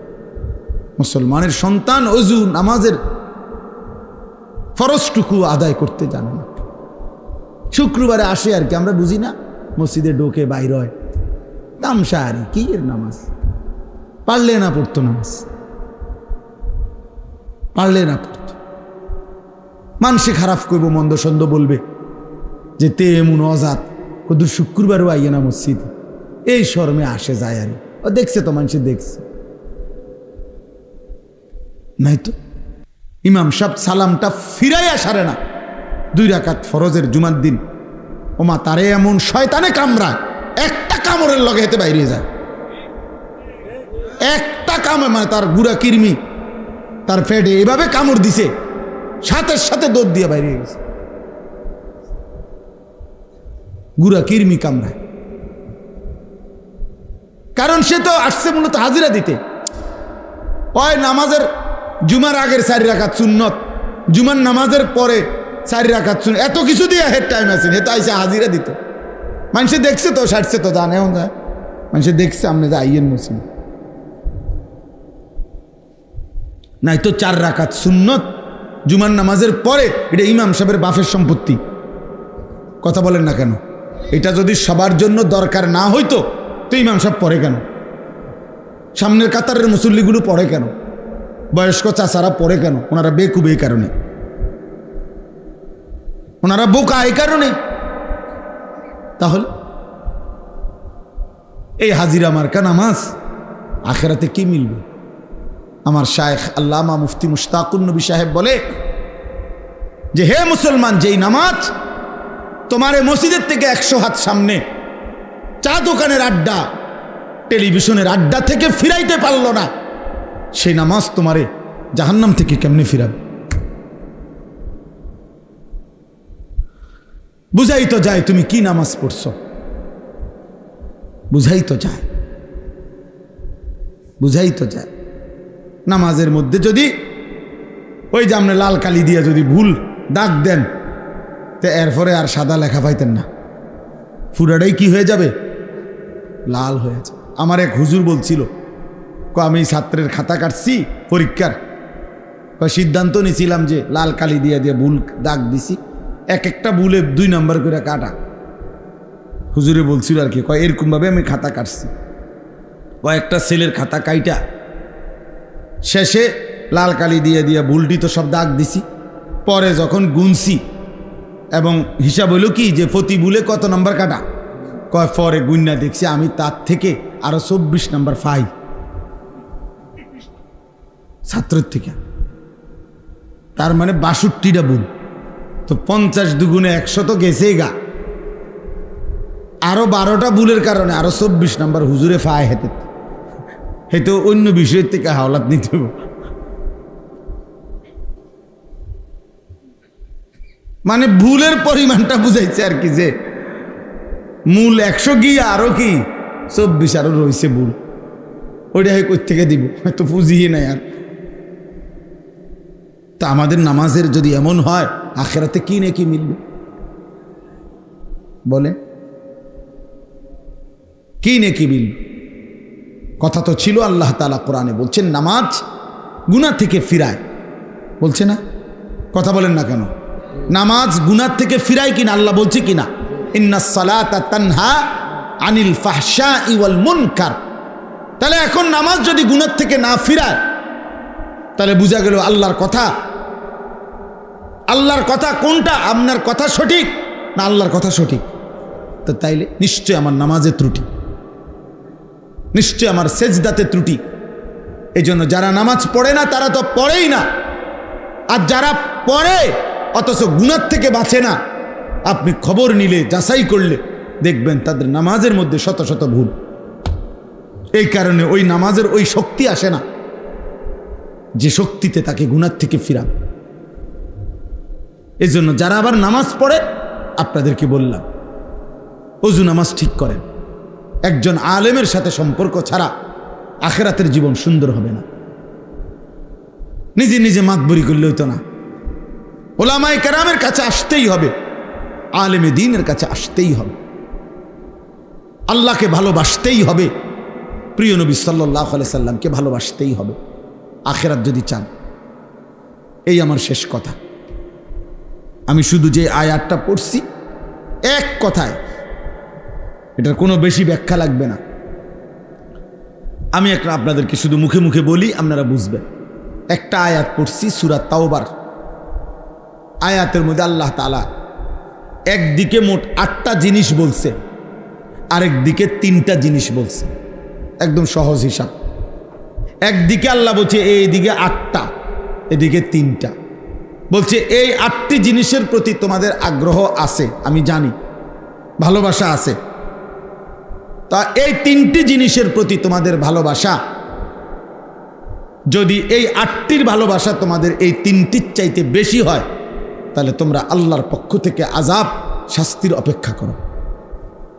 এই কথাইটা এনে বলছি, আপনি একদম সহজে বুঝবেন। আল্লাহ তাআলা বলেন, কুল ইন কানা আবাউকুম, 1 নাম্বার তোমাদের পিতামাতা। পিতামাতার প্রতি মানুষের ভালোবাসা আছে কিনা? কথা বলেন না। এটা হারাম?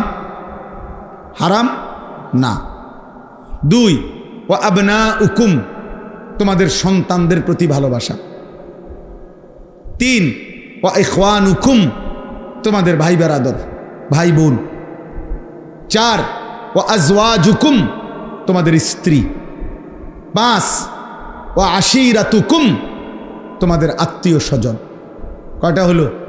5টা। তোমাদের বাবা মা, তোমাদের সন্তানাদি, তোমাদের ভাই বেরাদর, স্ত্রী, তোমাদের আত্মীয় স্বজন। এবার আরো রয়েছে 3টা, 6 ও আমওয়ালুন ইখতারাফতুমুহা, তোমাদের জমানো সম্পদ, যে টাকা পয়সা তোমরা জমাইছো এটার প্রতি তোমাদের আগ্রহ। 7 ও তিজারাতুন তাখশাউনা কাসাদাহা, তোমাদের ব্যবসা, বেচা কিনা, উপার্জন, যেটা দিয়ে তুমি কর্ম তোমার রোজগার করো, যেটারে তুমি খুব পছন্দ করো, যে আমার এই চাকরিটা, আমার এই ব্যবসাটা, আমার এই দোকানটা যদি আমার শেষ হয়ে যায়, আমার এই ফসলটা যদি নষ্ট হয়, আমার এই উপার্জনটা আমার বিরাট ক্ষতি হয়ে যাবে। আল্লাহ বলেন এই তোমাদের পছন্দের কর্ম যেটা তোমরা করে থাকো।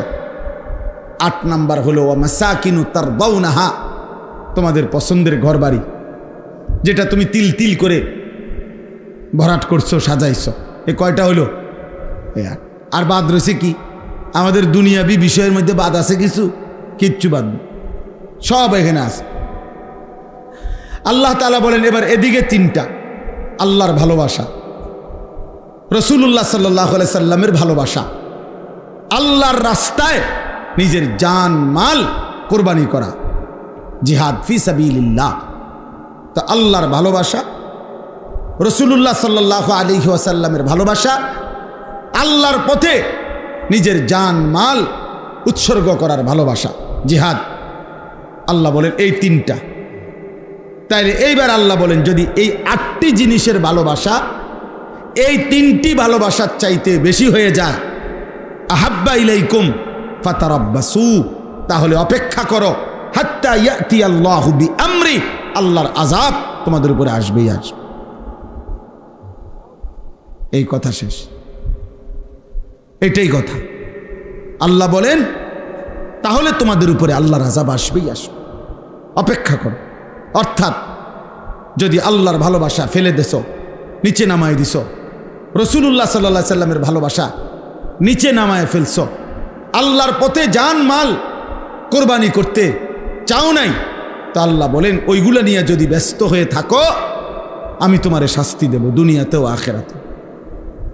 দুনিয়াতে বেইজ্জতি করবই করব, আজ না হয় কাল শুনবেন ছেলেটা আপনার নিয়ন্ত্রণে নাই, ছেলের বউটা কষ্ট দিতেছে আপনারে,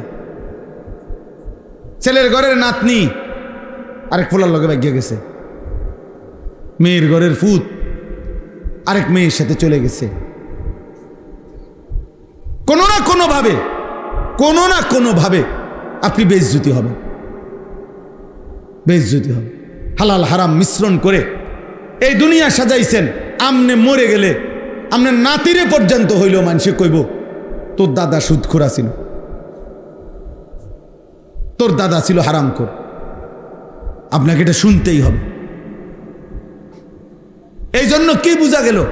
অপমানিত হবেই। আল্লাহ বলেন আল্লাহকে ভুলে গেছো বান্দা, রসুলকে ভুলে গেছো, আল্লাহর পথে যুদ্ধ জিহাদ জান মালের কুরবানি ভুলে গেছো, অপেক্ষা করো আমি তোমাকে অপমানিত করব। নাউযুবিল্লাহ। আল্লাহু লা ইয়াহদিল কওমাল ফাসিকিন। আর আল্লাহ বলেন আল্লাহ কোনো পাপীকে, নাফরমানকে জান্নাতের পথ দেখান না, হেদায়েত দিয়ে দেন না, হেদায়েত দেন না। অতএব আজকে এই রাত গভীরে আজকের ইস্তাহি মজলিস সেটা বুঝেন, একজনই বুঝেন।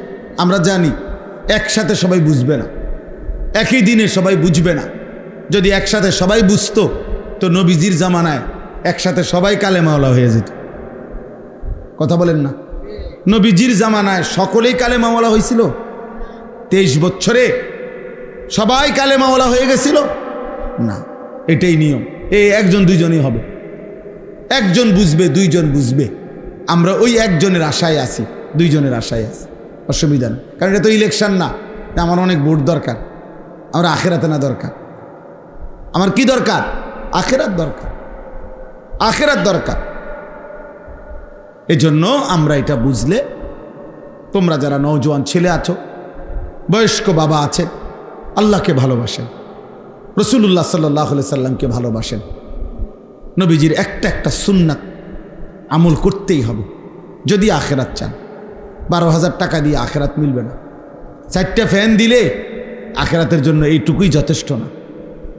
10,000 টাকা মসজিদে দিলে শুধু এতটুকুই যথেষ্ট। এটা একটা আমল, এটা নেকি আছে, কিন্তু এটা একটা আমল। বাকি আমলগুলোও করতে হবে, বাকিগুলোও করতে হবে। এই জন্য আমরা প্রত্যেকে ইনশাআল্লাহ আজকের এই মোবারক মজলিসে নিয়ত করি যে আমরা আল্লাহকে ভালোবাসবো, আমরা রাসূলুল্লাহ সাল্লাল্লাহু আলাইহি ওয়াসাল্লামকে ভালোবাসবো, আল্লাহর জন্য জান চাইলে জান দেব, মাল চাইলে মাল দেব ইনশাআল্লাহ। বলেন ইনশাআল্লাহ। 1 টাকাই দেন, আরে 10 টাকাই দেন মিয়া, মুমিন ফিরায় দেয় না। এটা মুমিনের সিফাত, কোরআন শরীফে বারবার আছে। যতবার আল্লাহ তাআলা ইমানদারের সিফাত বলছে ততবারই বলছে ওয়ামিম্মা রাযাকনাহুম ইউনফিকুন। ইমানদারের একটা বৈশিষ্ট্য, ইমানদার যেভাবে নামাজের সেজদা করে, ইমানদার ওইভাবে নিজ সম্পদ থেকে আল্লাহর পথে খরচ করে। 1 টাকা হোক, 10 টাকা হোক, 1000 টাকা হোক, অসুবিধা কি? আমি মিশে গেলাম ভালো কাজের সাথে। এই জন্য মুমিন ফিরায় দেন, ইমানদার ফিরাইতে পারে না। এক অভাবী মানুষ আপনার কাছে হাত পাতছে, আপনি কোন মাফ করেন। মাফ করেন কি? তা বেটা সাহায্য চাইছে, এটার লগে মাফ করেন কি সম্পর্ক? আপনি চুরি করছেন, হ্যাঁ মাফ করতো। কথা বলেন না কেন? আপনি কি চুরি করছেন যে হে মাফ করতো? আর হে মানুষ মাফ করেনি, মাফ তো করে আল্লাহ না। কথা বলেন না কেন? মানুষ নি মাফ করে, কে মাফ করে? তো আপনি এটা কি বললেন যে মাফ করে? আপনার নাই তো সেটা আপনি হাসি মুখে তাকে বিদায় দেন। আপনি তার জন্য একটা দোয়া করে দেন। নবীজি বলছে তোমার কাছে যদি কিছু না থাকে তার একটা ভালো কথা বলে দাও, দোয়া করে দাও যে ভাই আমি তো দিতে পারলাম না, আল্লাহ আপনার অভাব দূর করে দেন, আল্লাহ আপনার বরকত দান করেন, আল্লাহ আপনার প্রয়োজন পূরণ করে দেন, একটা কইয়ে দেন। হ্যাঁ না আও জানি টিয়া দিয়া কিতা করে সুদে লাগায়, না না একমাত্র এবারটাই সুদে দেশে সুদে লাগায়, আর বাকিরা সব জোনায়েত বাগদাদি। বুঝেন নাই? হেবাটার কথার দ্বারা এটাই তো বুঝাইছেন আমনে, বাকিরা আমনে সহ, আর বাকি সব লোক হলো বাইজিদ বুস্তামি, আর এবারটাই শুধু অপরাধী। মূল কথা হলো তাই নিজে দিবে না। বুঝেন না আপনার কথাটা? উনি যে দিবে না এইটারও তো একটা সাফাই গাইতে হবে, তো এইটা হওয়ার উপরে দোষ সাফাই দিছে। অপরাধ তো প্রত্যেকের জন্য অপরাধ, কথা বুঝেন নাই? অতএব আল্লাহর পথে দান করা, সাদাকা করা মুমিনের বৈশিষ্ট্য, ইবাদত করা মুমিনের বৈশিষ্ট্য। আখিরাত মিলতে হলে সব আমল পূর্ণ করতে হবে। আল্লাহ তাআলা আমাদেরকে তৌফিক দেন, কবুল করেন। রবিউল আউয়াল মাসে এতটুকু বারবার আমরা প্রতি মাস প্রতি বছর সারা বছর আমরা এটা বলি যে নবীজিকে প্রত্যেক মাসে ভালোবাসতে হবে, সমানভাবে অনুসরণ করতে হবে, রাসূলুল্লাহ সাল্লাল্লাহু আলাইহি সাল্লামের সুন্নাতের অনুকরণ করতে হবে। আল্লাহ তাআলা আপনাদেরকে তৌফিক দান করেন। আল্লাহ তাআলা এই যে কয়জন শুনছেন একজনও যদি দিলের মধ্যে এটা ভাবেন, আর না ভাবলেও কোনো সমস্যা নেই, সবাই যদি প্রত্যাখ্যান করেন ইসলাম আমাদের কারো কাছে ঠেকবে না। কোরআন শরীফে আল্লাহ বলছে কোনো অসুবিধা নাই বান্দা, তোমরা যদি সকলেও আমার দিন ছেড়ে দাও, আমার দিন মানার মতো উপযুক্ত লোক আমি জমিনে রাখবো, তোমারে জিঙ্গাইয়ে রাখতে হবে না। কোরআন শরীফের আয়াত আছে, আমার দিন, আমার ইসলাম, আমার দিন মানার মতো পুরুষ নারী আমি জমিনে রাখবো। আমাদের অনেক মহিলা মনে করে, বেপর্দা মহিলা ঘুরে ঘুরে সে মনে করে না না ইসলাম তার কাছে ঠেকানা।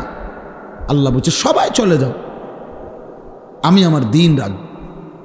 আপনি জানবেনও না ভালো মানুষ কোথায় আছে, আপনি জানবেনও না আল্লাহর জন্য জীবন কোরবানি করা পৃথিবীতে সর্বযুগে ছিল, আছে থাকবে। আজকে মনে করেন ইসরায়েল সহ আমেরিকা সহ সারা পৃথিবীর 150 কোটি মুসলমানকে ভয় পায় না, আমাদেরকে কোনো পাত্তা দেয় না, কিন্তু ওই ঘাট মাটির নিচে কিছু মুজাহিদ আছে, মাটির নিচে বাংকার করে যারা আছে, ওরা 24 ঘন্টা ওদের এই সমস্ত আক্রমণের মূল উদ্দেশ্য হলো ওদেরকে বাইর করা। ওদেরকে মারা, তারা ভয় পায় ওদেরকে, ওই মাটির তলে যারা আছে ওদের ভয়েরও অগরিনী। এই জন্য আল্লাহর দিন আল্লাহ তাআলা উপযুক্ত পরিমাণ লোক দিয়ে টিকিয়ে রাখবেন, বিজয়ী করবেন। দেখার বিষয় হলো আমার নাম তাদের মাঝে আছে কিনা, আমার নাম থাকবে কিনা, আমার সন্তানের নাম থাকবে কিনা। আমি তো মরে যাব, আমার সন্তান যদি ঈমান হারা হয়, আমার নাতি নাতনি যদি ঈমান হারা হয়, তখন কি হবে বলেন? এমন অসংখ্য মানুষ আমার জীবনে আমি দেখছি, যাদের বাবা দাদা দিনদার ছিল, এখন নাতির পর্যায়ে আইসা চেহারায় সুরতে চলনে বলনে ইসলামের ছিটে ফোটাও না। 3 পুরুষ আস্তে আস্তে ভুলে গেছে। আজকে এটা আমার বেশি ভয়, আমি প্রত্যেক দিন এটা ভয় পাই। এই যে সমস্ত ছেলেরা এখন নওজোয়ান 18, 20, 25, 30 বছরের, এরা যেই পরিমাণ গুনাহ নাফরমানি করছে, রাত নাই দিন নাই, নারী, ছবি, মোবাইল, মোটরসাইকেল, ঘুরাফিরা, আড্ডা, বেহায়াপনা। আহারে, এদের হাতে এদের পরবর্তী সন্তান বংশধর যখন আসবে, ওরা কি শিখবে, কি জানবে, কি করবে? একজন ভাবেন, ওই যে আমরা গ্রাম দেশে একটা কথা বলে, ফুতে বাফেরে বলে, গ্রাম্য কথা আর কি, বাফেরে কন্যাইতে আছে, মারতেছে, তো মারতে মারতে কোন গাছের কাছে আনছে, এটা গ্রামে শুনছি। তো বাফে বলে কানতে কানতে বলছে, ফুত আর হেদিকে নিস না আমারে, আমিও আমার বাফেরে মারতে মারতে দূরে আনছিলাম, তুই আর আমারে ওইদিকে নিস না, নয়তো তোর সন্তানও তোরে মারতে মারতে ওই পর্যন্ত নিব। এই জন্য মনে রাখো যুবক, এই বেইজ্জতি আল্লাহর নাফরমানির শোধ তোমার সন্তান দিবে, তোমার জেনারেশন তোমারে দিবে। আল্লাহ যদি মাফ না করে, যদি তওবা না করে, যদি ফিরে না আসে, আল্লাহ আমাদেরকে মাফ করে দেন। আল্লাহ আমাদেরকে ঈমান আমল দান করেন। আমাদের আলহামদুলিল্লাহ এই কুরাখাল মসজিদ আলহামদুলিল্লাহ হচ্ছে, এখানে আশা করছে মাদ্রাসা হবে, আল্লাহর বান্দারা সহযোগিতা করবে। তা আমারও কথা হলো, আপনারাও এখনই প্রত্যেকেই পকেটে হাত দেন। 10 টাকা হলে 10 টাকা দেন, 100 টাকা হলে 100 টাকা দেন, 1000 টাকা হলে 1000 টাকা দেন, 500 টাকা হলে 500 টাকা দেন। যেটুকু আছে এটুকুই দেন, না থাকলে পরে দিয়েন, এ কথার নিয়ত করে দেন। এর দূর যদি না হয় দোয়া করে দিয়ে, দোয়াও তো কমপক্ষে করতে পারে। ছেলেরা তোমরাও প্রত্যেকে সুযোগ থাকলে বাবা দাও, আল্লাহর জন্য দাও। 10 টাকাই দাও, 100 টাকাই দাও, 500 টাকাই দাও, 1000 টাকাই দাও। আজকে মুসলমানের ছেলেদের ফেরা দরকার। আলহামদুলিল্লাহ আমরা এই যে এতক্ষণ যাই বলছি, একটা কথা মনে করেন, আজকেও আমাদের ঢাকা থেকে একজন বড় আলেম সুদর্ণপুর মাদ্রাসায়, আমার শায়েখের মাদ্রাসায় আসছে। উনি বলছে যে গত বছর উনি আপনার প্রায় 500-র মতো শুধু নওজোয়ান যুবক ছেলে নিয়ে এতেকাফ করছে, সব ইউনিভার্সিটি পড়ুয়া, কলেজ পড়ুয়া ছেলে। আমরা এই মাসে 5, 6, 7 এই আগস্ট মাসের আমার মাদ্রাসায় 3 দিন 15 থেকে 30 বছর মেয়া বয়সী স্কুল কলেজ জেনারেল শিক্ষিত অশিক্ষিত মাদ্রাসার না শুধু এরকম ছেলেদের একটা 3 দিনের অজু, নামাজ, সূরা, কেরাত, দোয়া, কালামের শিখানোর কোর্স করছিলাম আমি আমার মাদ্রাসায়। এই 5, 6, 7 আগস্ট আলহামদুলিল্লাহ আমি নিজে 3 দিন ছিলাম, 30 জন মুআল্লিম দিয়া করে প্রশিক্ষণ করাইছি। অজু না, প্রতিদিন 11 ঘন্টা 10 ঘন্টা। আলহামদুলিল্লাহ প্রায় 350 ছেলে স্কুল কলেজের, মাদ্রাসার একজনও নাই, ওরা এই কোর্সে অংশগ্রহণ করছে। বাংলাদেশের মোট 29টা জেলা থেকে ছেলেরা আসছে এখানে। এই জন্য আমরা এটা আশাবাদী আলহামদুলিল্লাহ, সারা বাংলাদেশে হাজার হাজার যুবক কিশোর ছেলে আল্লাহর দিকে ফিরতেছে। হতে পারে আমরা দেখব না, কিন্তু একদিন 30 বছর পরে হয়তো কেউ কালেমার ডাক দিবে আল্লাহর দ্বীনের জন্য। ইনশাআল্লাহ হাজারো লাখো যুবক নিজেদের জান দেবে ইনশাআল্লাহ। ইসলামই বিজয়ী হবে, কালেমাই বিজয়ী হবে, কোরআনই বিজয়ী হবে, ইমানের বিজয় হবেই হবে ইনশাআল্লাহ। আল্লাহ তাআলা ওই কাফেলায় আমাদের সন্তানদেরকে, নওজোয়ানদেরকেও কবুল করে নেন আল্লাহ, আমাদের সবাইকে। তো এই জন্য আপনারা প্রত্যেকে ইনশাআল্লাহ, এটা জরুরি কথা আজহার বলল যে, অর্থাৎ আমরা প্রতিনিয়ত এই গাজা ফিলিস্তিনের মুসলমানদের জন্য ওলামায়ে কেরাম প্রতিনিয়ত তাদের জন্য ত্রাণ, সাহায্য, সহযোগিতা পাঠায়। তো বলল আমাদের এই বাবুস সালাম মাদ্রাসার থেকেও ওনারা ইন্তজাম করে পাঠাবে, আপনারা ওইখানেও শরিক হইবেন। নিয়মিত যেটুকু হয়, যার যেটুকু ভালোবাসা, ওদের জন্য আপনারা সহযোগিতা করবেন। আল্লাহ তাআলা আমাদেরকে তৌফিক দান করেন। আপনাদের এই মসজিদ, আপনাদের এখানে যেন একটা মাদ্রাসা হয়, একটা মসজিদ সুন্দর বড় সড়ো হয়, আল্লাহ যেন কবুল করে। আমার মাদ্রাসা আছে কুমিল্লা ক্যান্টনমেন্ট, ময়নামতি। আলহামদুলিল্লাহ, আমার অনেক স্বপ্ন, আশা, মালিক যদি হায়াত দেয়, আমার একটা আশা যে বাচ্চারা দিন শিখতেছে, প্রায় 500 ছেলে আমার মাদ্রাসায় আছে, 34 জন শিক্ষক কর্মচারী। আমি আলাদা আরেকটা ভবন করতে চাচ্ছি মাদ্রাসার জন্য, আরও জায়গা, অর্থাৎ যেখানে স্কুল, কলেজ, ইউনিভার্সিটি, শিক্ষিত, অশিক্ষিত, দিনমজুর, ঠেলাওয়ালা, গলিওয়ালা সব পড়বে। যার, আমার স্লোগান হইল, যার সময় যতক্ষণ দিন শিখবে ততক্ষণ। শেষ কথা। 3 ঘন্টা আপনার সময়, 3 ঘন্টার জন্য কিছু শিখুন। অজুটা ঠিক করেন, রুকুটা ঠিক করে জানাইস কি, 1 ঘন্টা হলে 1 ঘন্টা, 10 ঘন্টা হলে 10 ঘন্টা, 3 দিন হলে 3 দিন, 30 দিন হলে 30 দিন। অর্থাৎ আলাদা ভবন, আলাদা শিক্ষক, আলাদা স্টাফ নিয়োগ দিয়া আমার আশা যে সকলেরকে উন্মুক্ত দাওয়াত দিব, যে যখন আসবেন, যার সময় যখন দিন শিখবেন তখন, যার সময় যতক্ষণ দিন শিখবেন ততক্ষণ।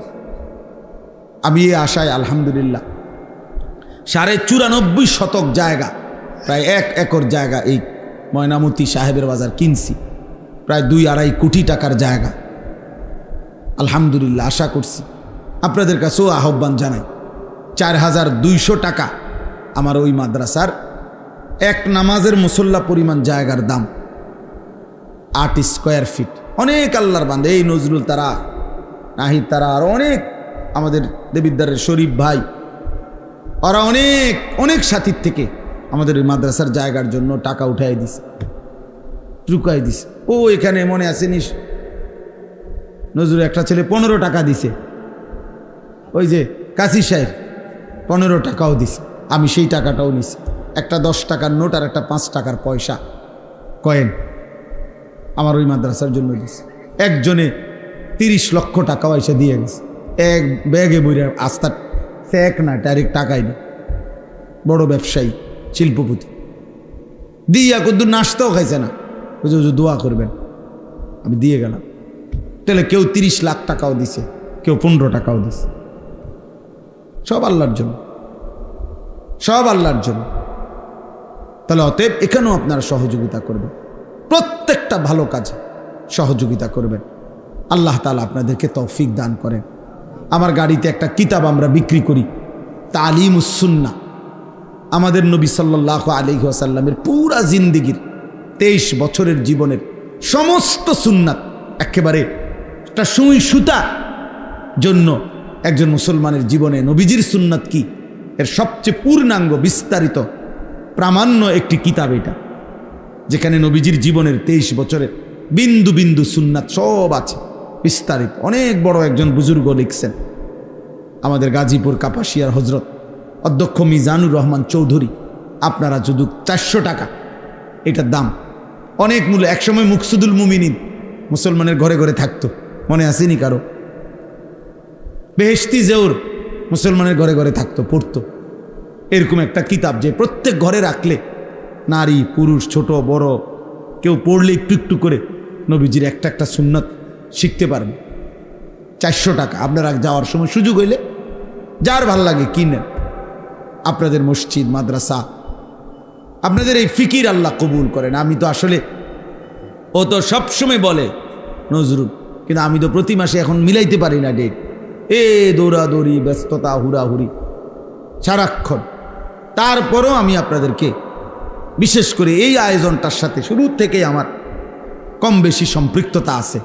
আমরা দিল থেকে দোয়া করি আল্লাহ তাআলা ভালোবাসার এই আয়োজনে এই ফিকির আল্লাহ কবুল করে নেন, আল্লাহ কবুল করে নেন। তুমি কোন চাচার কথা কইছিলা? দোয়া